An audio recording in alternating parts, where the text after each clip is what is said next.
क्या यह दिलचस्प नहीं है कि विभिन्न धर्मों में एक समान विषय प्रतिध्वनित होता है? हिंदू धर्म में यह कृष्ण की लीला है और भगवद गीता का सिद्धांत आप करता नहीं है। इस्लाम में खुदा की मर्जी के बिना एक पत्ता भी नहीं हिलता। ईसाई धर्म इस बात पर जोर देता है कि सब कुछ गॉड के प्लान का हिस्सा है।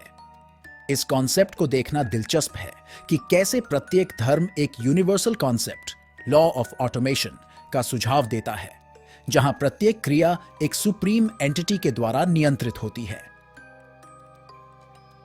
अब आइए इसका विश्लेषण करें कि लॉ ऑफ ऑटोमेशन हमारी पूरी जीवन यात्रा को शुरू से अंत तक कैसे नियंत्रित करता है। प्रत्येक विचार और क्रिया के मूल में एक इच्छा है जो मौलिक रूप से कहती है, मुझे वह चाहिए और इसलिए मैं यह कर रहा हूं। इच्छाएं हमारी आवश्यकताओं या हमारे लालच से उत्पन्न हो सकती है। हमारे कार्य इन इच्छाओं से ही नियंत्रित होते हैं, जो स्वाभाविक रूप से हमारे आसपास के माहौल से आकार लेते हैं। विभिन्न देशों और आर्थिक वर्गों के लोगों की विविध इच्छाओं को देखें। आपका जन्म स्थान आपकी इच्छाओं को प्रभावित करता है। अपने आप को सकारात्मक, बुद्धिमान व्यक्तियों से घेरे हैं तो आप स्वाभाविक रूप से उन गुणों को अपना लेंगे। इसके विपरीत, यदि आपका वातावरण धूम्रपान या नशीली दवाओं जैसी नकारात्मक आदतों से भरा है, तो आप स्वयं को उस दिशा में बहता हुआ पा सकते हैं। यह सब लॉ ऑफ ऑटोमेशन द्वारा संचालित है। यह बिलीफ कि हम अपनी इच्छाएं खुद से बनाते हैं और अपने जीवन को आकार देते हैं। लेकिन क्या आपने कभी गौर किया है कि इच्छाएं कभी खत्म नहीं होती? एक इच्छा को पूरा करो और दूसरी तुरंत उसकी जगह ले लेती है। आइए इसका विश्लेषण करें। उदाहरण के लिए, डाइट करने की इच्छा को लीजिए।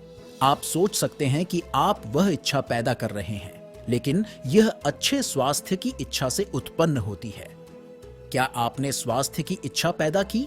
नहीं, यह जीवित रहने की इच्छा से पैदा हुई है, क्योंकि स्वास्थ्य से समझौता करने से सर्वाइवल खतरे में पड़ जाता है।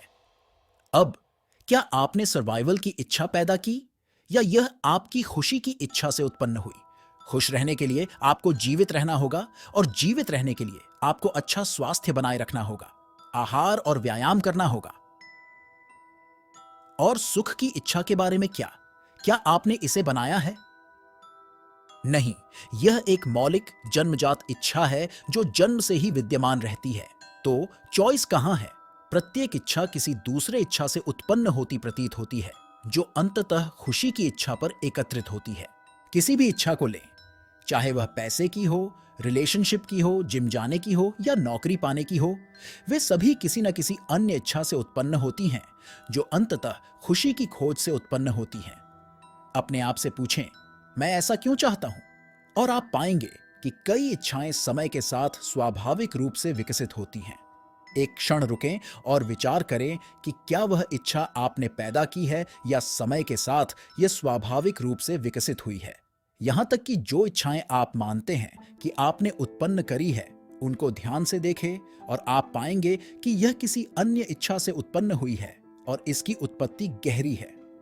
उदाहरण के लिए, पढ़ाई करने की इच्छा लग सकती है कि आपने तैयार करी है, लेकिन गहराई से जानने पर आप पाएंगे कि यह जीवित रहने की इच्छा से जुड़ी है। अच्छी तरह से पढ़ाई करने से नौकरी मिलती है, भोजन, आश्रय और कपड़ों के लिए फाइनेंशियल सिक्योरिटी सुनिश्चित होती है, जो जीवित रहने के लिए आवश्यक है। दिलचस्प बात यह है कि आप जिस समाज में रहते हैं, वह जीवित रहने की इच्छाओं को शिक्षा की प्राप्ति से जोड़ने में महत्वपूर्ण भूमिका निभाता है।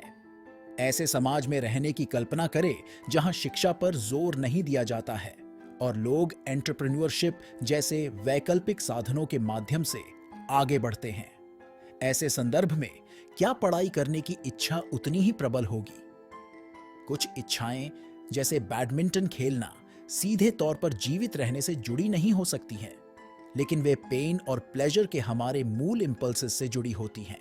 यदि बैडमिंटन खेलने से आनंद मिलता है, तो ही उस खेल में शामिल होने की इच्छा जन्म लेती है।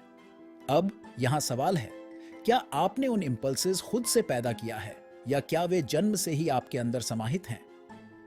बच्चों के रूप में हमारे कार्य सचेत विचार प्रक्रिया के बिना होते हैं। हम यह नहीं कहते हैं, मैं बचपन में ऐसा करता था, यह बस हो जाता है। इसी प्रकार जानवर सोचने की क्षमता के बिना काम करते हैं। वे इंस्टिंक्ट और वर्तमान जरूरतों के आधार पर कार्य करते हैं। उनमें भविष्य के लिए योजना बनाने की क्षमता का अभाव होता है।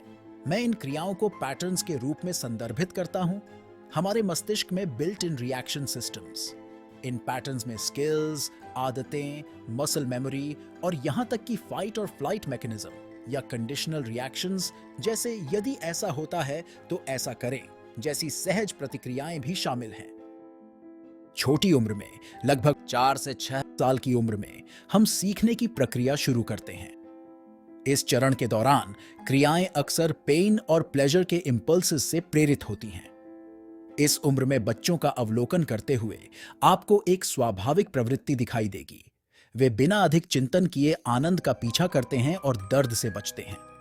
यही कारण है कि माता पिता अक्सर अपने बच्चे के व्यवहार को आकार देने और नियंत्रित करने के लिए तकनीकों का उपयोग करते हैं, जैसे पुरस्कार देना जो खुशी लाते हैं या भूत की धारणा से डर पैदा करते हैं। इच्छाओं और डर में हेरफेर करके माता पिता अपने बच्चों के कार्यों और चॉइस को प्रभावित करते हैं। ऐसे पैटर्न्स और आदतें बना सकते हैं जो अंत तक बनी रहती हैं। उन प्रारंभिक वर्षों के दौरान आपका व्यक्तित्व और प्रेफरेंसेस स्वाभाविक रूप से आकार लेने लगती है। आप उन्हें सचेत रूप से नहीं बनाते हैं। वे आपके सराउंडिंग्स, आपके मन और शरीर की स्थिति और आपके अनुभवों के आधार पर समय के साथ विकसित होते हैं। अपने व्यक्तित्व के गुणों पर विचार करें। क्रोध, एक्सट्रोवर्जन, इंट्रोवर्जन, विनम्रता, ये ऐसी चीजें नहीं हैं जो आपने खुद से बनाई हैं। वे बचपन से आपके जीवन के अनुभवों के परिणाम स्वरूप नेचुरली विकसित होते हैं। यदि इस प्रक्रिया पर हमारा नियंत्रण होता तो स्वाभाविक रूप से हर किसी का व्यक्तित्व सर्वश्रेष्ठ होता, अच्छी इच्छाएं होती और सफलता प्राप्त होती। हालांकि वास्तविकता हमें दिखाती है कि यह सच नहीं है। हर बच्चा अलग क्यों होता है, खासकर वे जो एक ही घर में बड़े होते हैं? ऐसा इसलिए है क्योंकि प्रत्येक व्यक्ति मन और शरीर की अलग अलग स्थितियों के साथ पैदा होता है। अलग अलग बुद्धि, ताकत और बहुत कुछ। भले ही वे एक समान वातावरण साझा करते हैं, लेकिन उनके अनुभव समान नहीं हैं। और हम जानते हैं कि कैसे छोटी छोटी चीजें कंपाउंडिंग की शक्ति से बड़े और महत्वपूर्ण प्रभाव डाल सकती हैं। 8 से 14 वर्ष की आयु के बीच हम महत्वपूर्ण शिक्षा और विकास से गुजरते हैं। न केवल ज्ञान प्राप्त करते हैं, बल्कि विश्वास, बिलीफ्स और इच्छाएं भी बनाते हैं। यदि हमारे पास इन इच्छाओं और विश्वासों को खुद से बनाने की क्षमता होती तो हर कोई केवल सकारात्मक और सात्विक इच्छाओं को ही गढ़ेंगे। हालांकि वास्तविकता यह है कि हमारी इच्छाएं, बिलीफ्स, विश्वास, भय और रुचियां हमारे परिवेश, सामाजिक प्रभावों और हमारे मन और शरीर की स्थितियों से आकार लेती हैं। अब तक हमने यह समझा कि हमारी इच्छाएं हमारे नियंत्रण से परे कैसे बनती हैं और वे हमारे पर्यावरण से प्रभावित होकर नई इच्छाओं को कैसे जन्म देती हैं। अगले वीडियो में हम देखेंगे कि विभिन्न स्थितियों में इन इच्छाओं के आधार पर हम कार्य कैसे करते हैं। इच्छाओं और कार्यों के बीच जटिल संबंध की इस खोज में अगले अध्याय के लिए बने रहें।